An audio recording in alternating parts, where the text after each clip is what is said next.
والنعمة لك الملك لا شريك لك لبيك اللهم لبيك. بسم اللہ الرحمن الرحیم. محترم حجاج کرام، تربیتی پریزنٹیشنز کے اس حصے میں آپ کو دوران حج خیال رکھنے کی اہم باتیں بتائی جائیں گی. سب سے پہلے آپ کو اہم شرعی اور متفرق امور کے بارے میں بتایا جائے گا. سب سے پہلے نمازی کے آگے سے گزرنا. خواتین و حضرات، مسجد میں نمازی کے سامنے سے گزرنا نہایت ہی ناپسندیدہ اور حرام عمل ہے. بڑی مساجد میں سجدہ کی جگہ دیکھتے ہوئے جہاں تک نمازی کی نظر پڑے وہاں سے نہیں گزرنا چاہیے. عموماً یہ حد 3 صفوں تک خیال کی جاتی ہے. سخت بھیڑ کی حالت میں بھی نمازی کے سجدہ کی جگہ سے تو بالکل نہ گزرا جائے. صفوں کا اتصال. ایام حج سے چند دن قبل مسجد الحرام میں لاکھوں نمازی موجود ہوتے ہیں اور نماز کی صفیں قرب و جوار کی سڑکوں تک دور دور تک چلی جاتی ہیں. لیکن جب رش کم ہو جائے تو صفیں مسجد الحرام کے بیرونی صحن تک آ جاتی ہیں. اس صورت میں مسجد سے دور سڑکوں پر جائے نماز بچھا کر نماز پڑھنا درست عمل نہیں. حرم کی نماز. باجماعت نماز کے وقت آپ کئی حجاج کو مطاف میں صفوں کے درمیان چکر لگاتے دیکھیں گے جو دراصل نماز کے لیے خالی جگہ کی تلاش میں ہوتے ہیں. اس الجھن سے بچنے کے لیے طواف کے اوقات کا انتخاب اس طرح کریں کہ نماز با جماعت آپ آرام سے ادا کر سکیں. مطاف میں رکن یمانی سے لے کر رکن حجر اسود اور مقام ابراہیم کے علاقے تک زیادہ بھیڑ ہوتی ہے اور وہاں جماعت کے اوقات میں نماز کے لیے جگہ ملنا بہت مشکل ہوتا ہے. لیکن اس وقت حتیم سے لے کر رکن یمانی کا علاقہ کچھ خالی ہوتا ہے اور وہاں نماز کے لیے عموماً جگہ آرام سے مل جاتی ہے. نیز جب آپ گروپ کی شکل میں حرم جائیں تو پورے گروپ کو کسی ایک مقام پر نماز پڑھنے کے لیے جگہ کا ملنا مشکل ہوتا ہے. ہاں البتہ 2 سے 3 افراد کے لیے قریب قریب جگہ میسر ہو جاتی ہے. مینا میں نمازیں. اگر اپنے وطن یا مدینہ منورہ سے مکہ مکرمہ پہنچنے کے دن سے لے کر 8 ذی الحج کو مینا روانگی تک آپ کا قیام 15 دن سے زیادہ کا ہے تو آپ وہاں مقیم شمار ہوں گے. بصورت دیگر آپ مسافر ہوں گے. جو شخص مکہ مکرمہ میں مقیم ہے وہ مینا میں بھی مقیم ہوگا اور جو مکہ مکرمہ میں مسافر ہے وہ مینا اور عرفات میں بھی مسافر ہوگا. نتیجتاً اگر آپ مسافر ہیں تو آپ مینا میں قصر نمازیں پڑھیں گے اور اگر آپ مقیم ہیں تو پوری نمازیں پڑھیں گے. یاد رکھیے، قصر یا پوری نمازیں پڑھنا نہ تو حج کے اراکین میں سے ہے اور نہ ہی واجبات سے. جس طرح بھی نماز پڑھنے سے آپ کو قلبی اطمینان حاصل ہوتا ہے اس طرح نماز ادا کیجیے اور بحث و مباحثہ میں الجھنے سے گریز کریں. یاد رکھیں، حج کے دوران ہمیں لڑائی جھگڑے سے گریز کرنا ہے کیونکہ اس کے بارے میں اللہ تبارک و تعالی کا واضح حکم قرآن مجید میں موجود ہے. مزدلفہ میں نمازیں.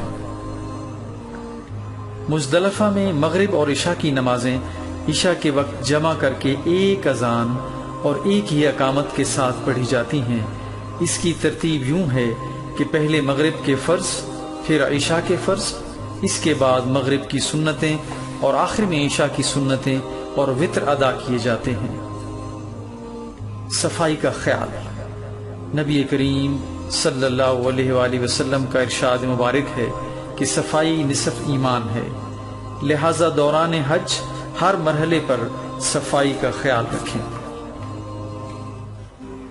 پھلوں کے چھلکے، ریپرز اور خالی بوتلیں ہمیشہ کوڑا دان میں ڈالیں. جگہ جگہ تھوکنے سے پرہیز کریں.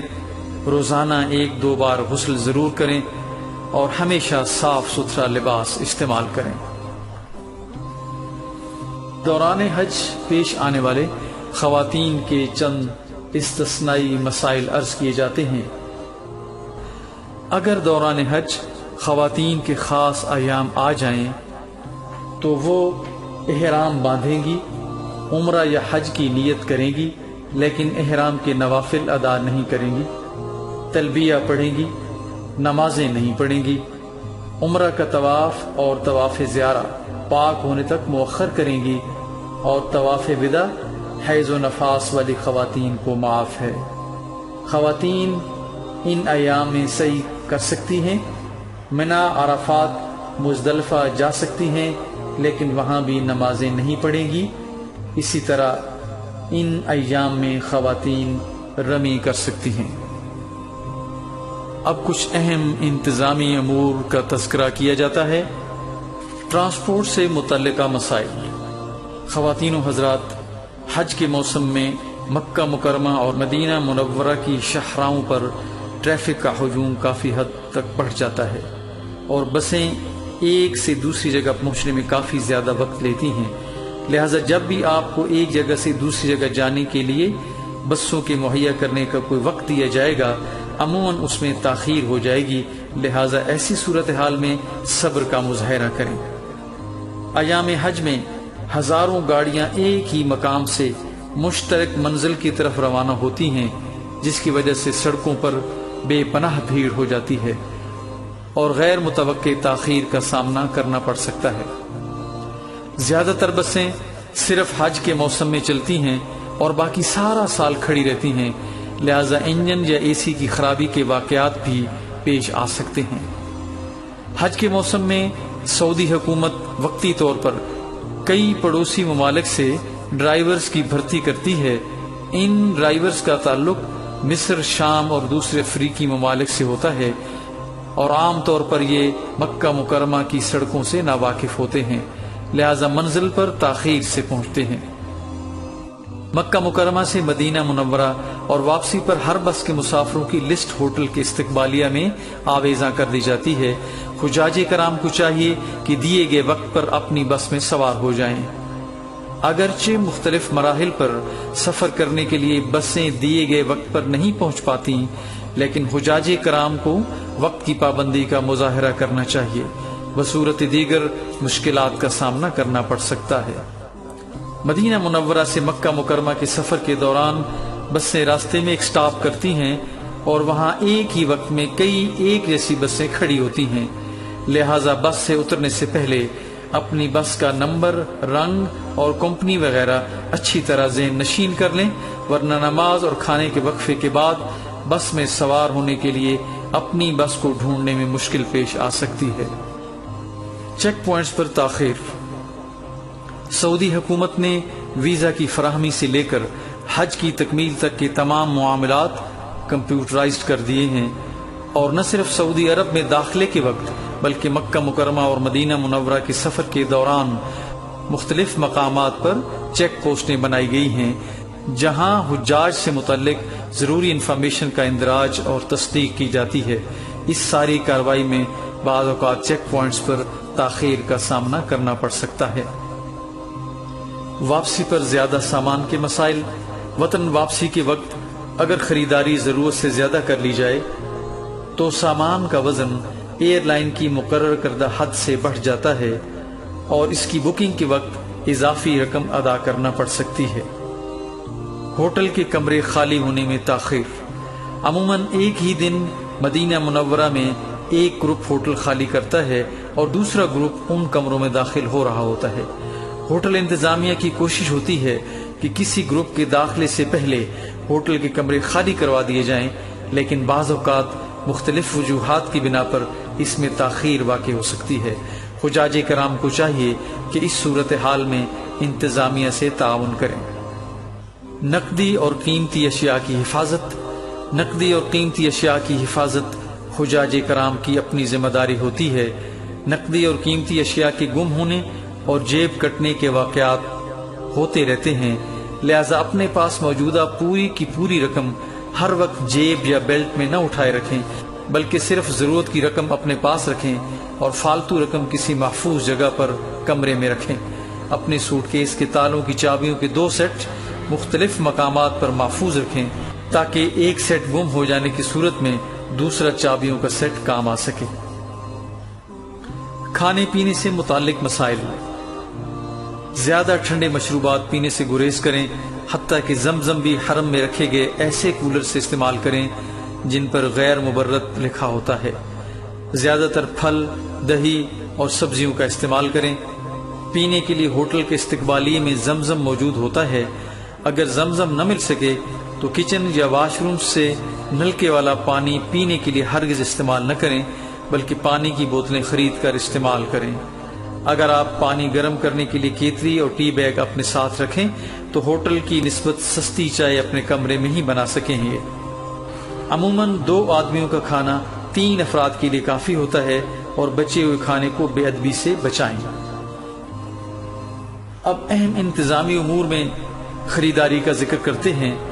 زیادہ خریداری نہ صرف مہنگی بلکہ وقت اور ذہنی سکون کا ضیاع بھی ہوتی ہے، لہذا بازاروں میں کم سے کم جائیں اور زیادہ وقت عبادات اور اپنے رب سے مضبوط تعلق جوڑنے میں صرف کریں۔ اگر خریداری زیادہ کر لی تو واپسی پر سامان زیادہ ہونے کی صورت میں ایئر لائن کی دی گئی وزن کی حد سے تجاوز ہونے کا اندیشہ ہو سکتا ہے اور مشکلات کا سبب بن سکتا ہے۔ کھجور مدینہ منورہ کی کھجور منڈی سے نسبتاً سستی مل جاتی ہے۔ قربانی کے انتظامات۔ حکومت پاکستان سرکاری اسکیم کے تحت حج پر جانے والے افراد کے لیے عموماً سعودی بینک کے ذریعے قربانی کا بندوبست کرتی ہے، جو ایک اچھا انتظام ہے، جس میں قربانی کی گارنٹی بھی ہوتی ہے اور گوشت بھی ضرورت مندوں تک پہنچا دیا جاتا ہے۔ اگر قربانی سرکاری اخراجات میں شامل نہ ہو تو پرائیویٹ افراد یا ٹھیکیداروں کے ذریعے قربانی کرنے سے اجتناب کریں۔ بدقسمتی سے اس سلسلے میں کئی لوگ دھوکہ دہی کا ارتکاب کرتے ہیں۔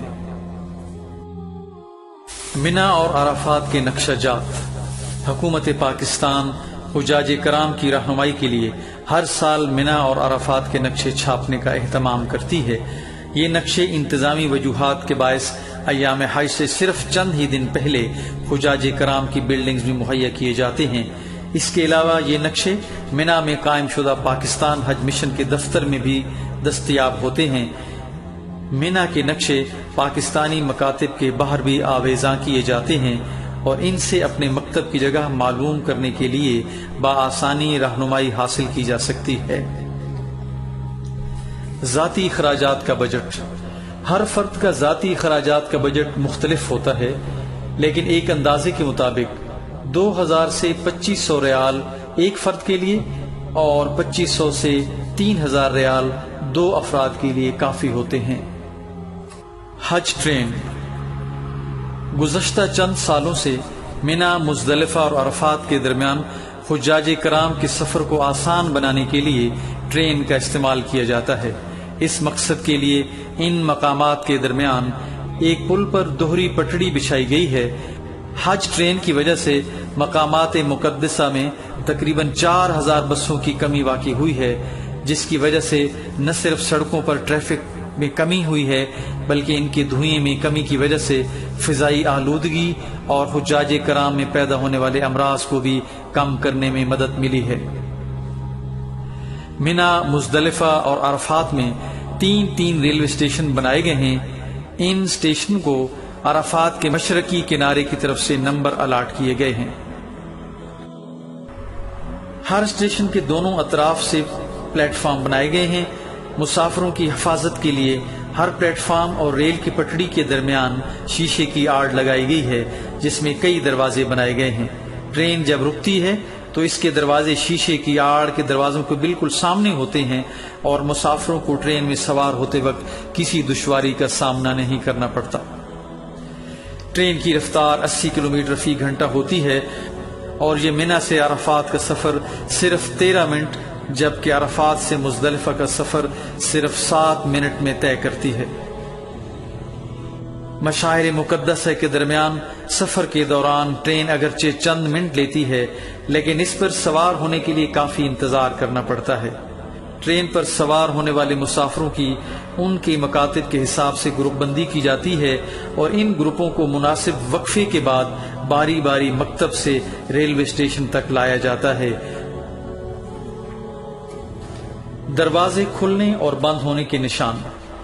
حرم کے بڑے دروازوں پر اگر سبز لائٹیں آن ہوں تو اس کا مطلب ہے مسجد الحرام میں جگہ موجود ہے اور آپ اندر جا سکتے ہیں، لیکن اگر ان دروازوں کے باہر سرخ لائٹ آن ہو تو اس کا مطلب ہے مسجد الحرام کے اندر مزید نمازیوں کی گنجائش نہیں ہے، لہٰذا اب آپ مسجد کے اندر جانے کی کوشش نہ کریں۔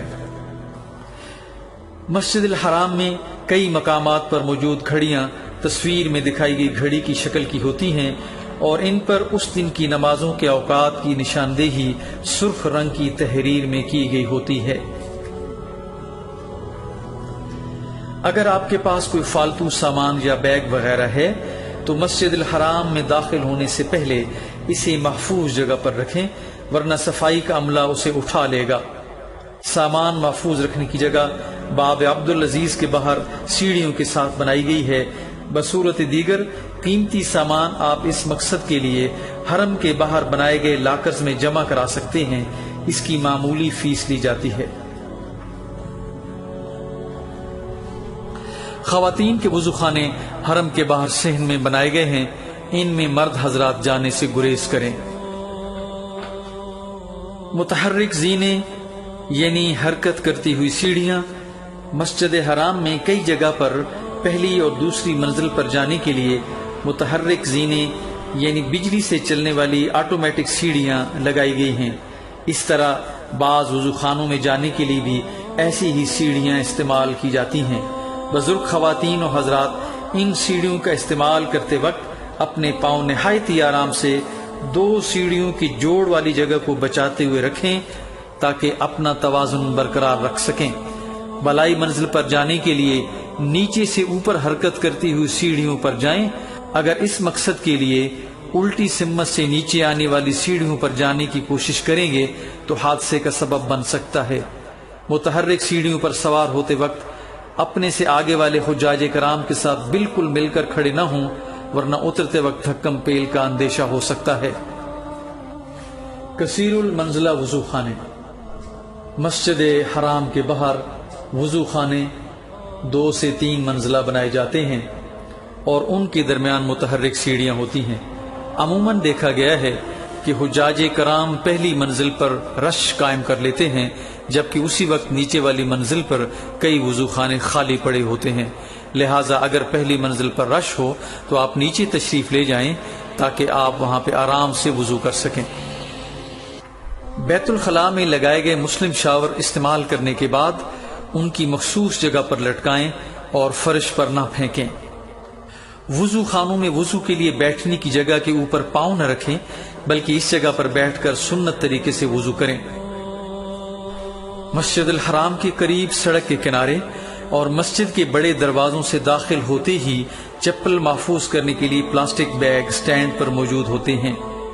اپنی چپل اس پلاسٹک بیگ میں محفوظ کر کے کمر کے پیچھے لٹکائے گئے بیگ میں محفوظ کر لیں۔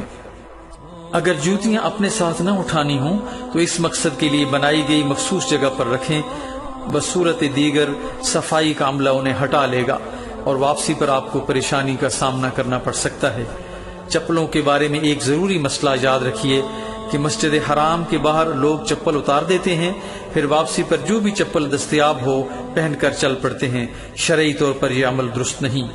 اس تصویر میں ویل چیئرز پر مسجد الحرام میں جانے کا راستہ دکھایا گیا ہے۔ اگر آپ کے پاس ویل چیئر ہے تو جہاں پر یہ نشان موجود ہو وہاں سے آپ ویل چیئرز پر مسجد کے اندر داخل ہو سکتے ہیں۔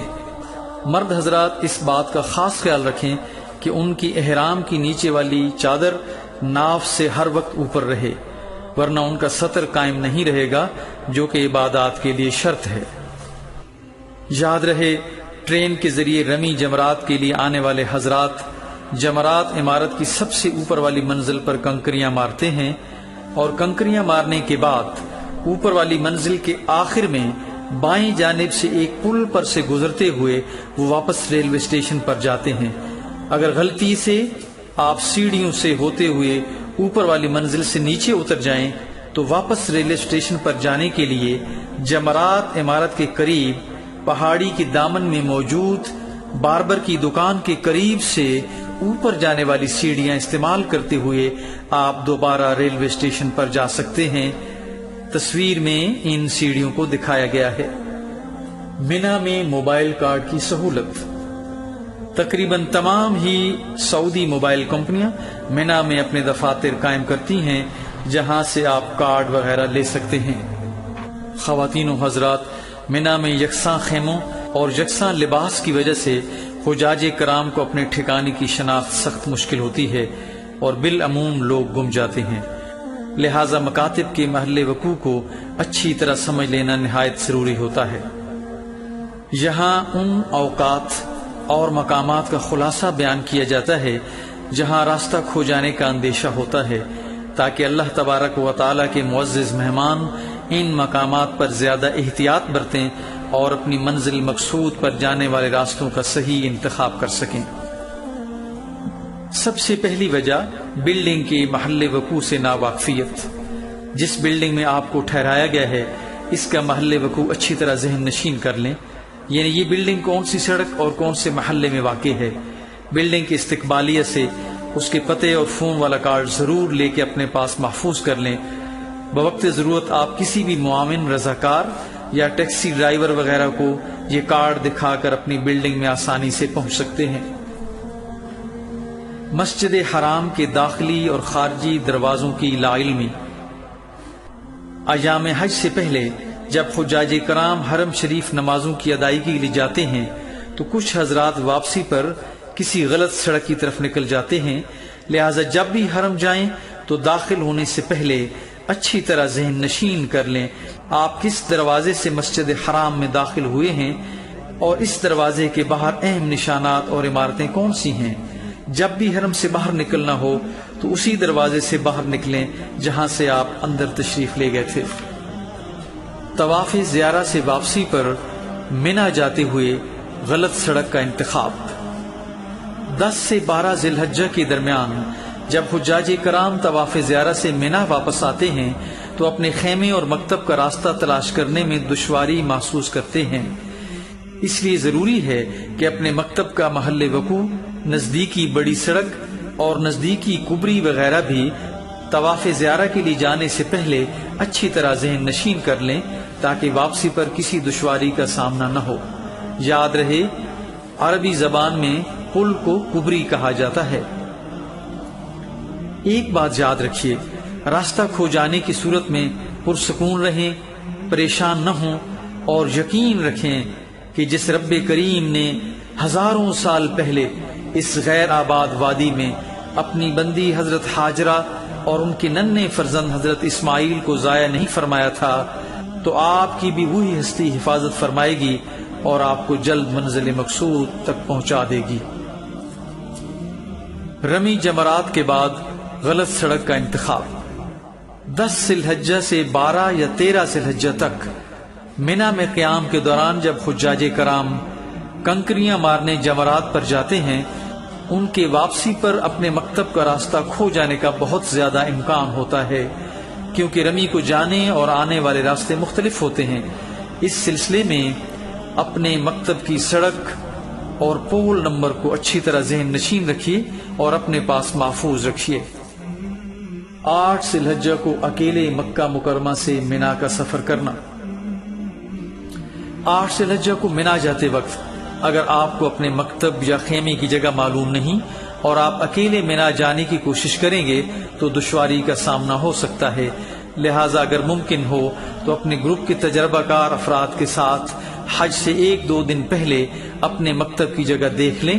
یہ اسی وقت ممکن ہوگا جب مکتب کے ذمہ داران کی طرف سے آپ کو منا اور عرفات میں مکتب کے محل وقوع اور پتے والا کارڈ مل جائے۔ بصورت دیگر کسی الجھن سے بچنے کے لیے 8 ذی الحجہ کو منا کا سفر مکتب کے زیر انتظام جانے والی بسوں سے ہی کریں۔ 9 ذی الحجہ کو جب آپ منا سے عرفات کا سفر کریں تو عرفات کے میدان میں پہنچنے کے بعد اپنے مکتب کے ذمہ داران کی زیر نگرانی اپنے خیمے میں جائیں، اور اگر خدا نخواستہ اپنے قافلے سے بچھڑ جائیں تو مکتب کے پتے والا کارڈ یا بینڈ متعلقہ افراد کو دکھا کر اپنے خیمے میں جانے کے لیے رہنمائی حاصل کریں۔ مزدلفہ سے منا جاتے وقت غلط سڑک کا انتخاب۔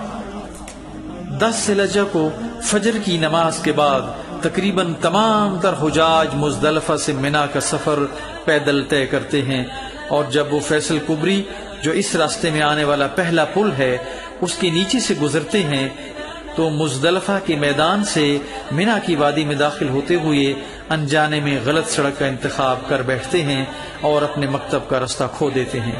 لہٰذا مزدلفہ سے منا میں داخل ہوتے وقت فیصل کبری سے گزرنے کے فوراً بعد سڑک پر لگے ہوئے بورڈوں اور نقشوں کی مدد سے یقین کر لیں کہ آپ اپنی مطلوبہ سڑک پر جا رہے ہیں۔ مشکل درپیش ہو تو وہاں موجود معاونین اور رضاکاروں سے رہنمائی حاصل کر لیں۔ خواتین و حضرات، حج سے واپسی کا سفر شروع کرتے ہی ذرا اپنا دل ٹٹول کر دیکھیے اور پھر بار بار اسے دیکھتے رہیے کہ اب وہ کس حالت میں ہے۔ کیا آپ کے دل میں اس بات کا احساس پیدا ہو گیا ہے کہ خدا نے آپ کو ایک نئی اور گناہوں سے پاک زندگی عطا کی ہے، یا کہ آپ پرانی اور نئی دونوں زندگیوں کے بارے میں بے حس ہیں؟ کیا آپ کے دل میں یہ تڑپ موجود ہے کہ اب جو گناہوں سے پاک زندگی ملی ہے اسے گناہوں سے بچا کے رکھوں گا؟ یا جن دنیاوی دھندوں کی طرف آپ واپس لوٹ رہے ہیں انہوں نے ابھی سے آپ کے ذہن کو اپنے آپ میں مصروف کر لیا ہے؟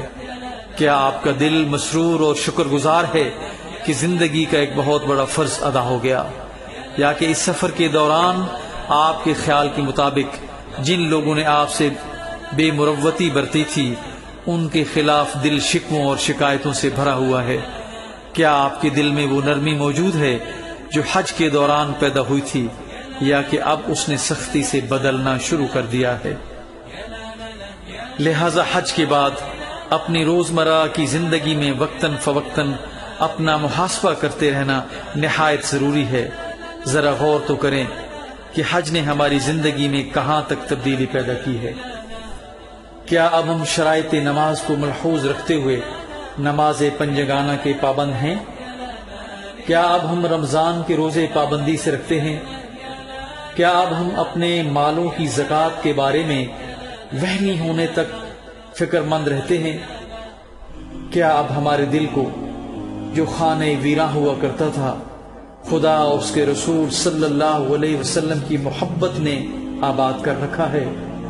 کیا اب ہمیں اس دنیاوی زندگی کی اہمیت اور اس کا اختصار دونوں کا اتنا پتہ چل گیا ہے کہ ہم نے لا یعنی کام اور لا یعنی کلام چھوڑ دیے ہیں؟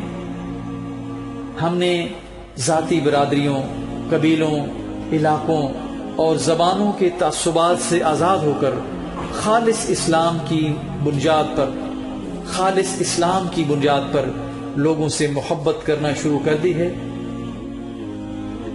کیا ہم میں اتنا حوصلہ، اتنا حلم، اتنا معاف کرنے کا جذبہ پیدا ہو گیا ہے کہ انسانوں کی زیادتیوں کو نظر انداز کر کے ان سے تعلقات قائم رکھنے کو ہی اپنی کامیابی سمجھیں؟ کیا ہم نے حقوق چلاتے رہنے کی بجائے فرائض ادا کرنے کی طرف توجہ دینا شروع کر دی ہے؟ کیا ہمیں یہ فکر رہتی ہے کہ جو آمدنی گھر میں آ رہی ہے وہ پوری حلال روزی ہے؟ کیا یہ کترنی کی طرح چلتی رہنے والی زبان جو ہر وقت کچھ نہ کچھ کترتی ہی رہا کرتی تھی کچھ قابو میں آ گئی ہے؟ کیا ہماری سمجھ میں یہ بات آ گئی ہے کہ خود پسندی کے معاملے میں انسان دوستی بہت اعلیٰ چیز ہے اور جھگڑے مٹانے کے لیے جھک جانا شکست کھانا نہیں بلکہ فتح حاصل کرنا ہے؟ کیا ہماری میں کوئی کمزوری واقع ہوئی ہے؟ کیا ہم اس پست سطح سے کچھ اوپر اٹھے ہیں جہاں اپنی جھوٹی آن کا احساس ہمیں ذرا سی بات پر مشتعل کر دیا کرتا تھا اور لوگوں سے اپنی بڑائی منوانے کی خاطر ہم بڑی ہی چھوٹی حرکات کرنے پر تلے رہتے ہیں؟ ہمیں پتہ چلا ہے کہ چھوٹا اور گمنام بن کر رہنے میں عافیت بھی ہے اور آخرت کی نجات بھی۔ کیا ہمارے فخر و غرور میں کوئی کمی آئی ہے؟ ہم نے اپنی اصلیت پہچانی ہے؟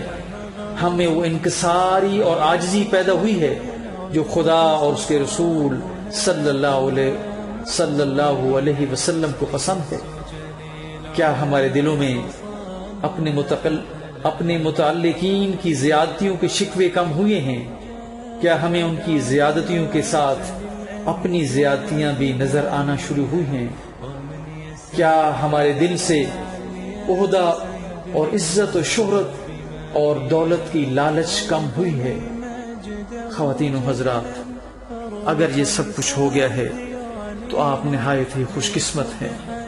اللہ تعالیٰ کا شکر ادا کیجئے اور اس زندگی پر اس سے استقامت مانگیے۔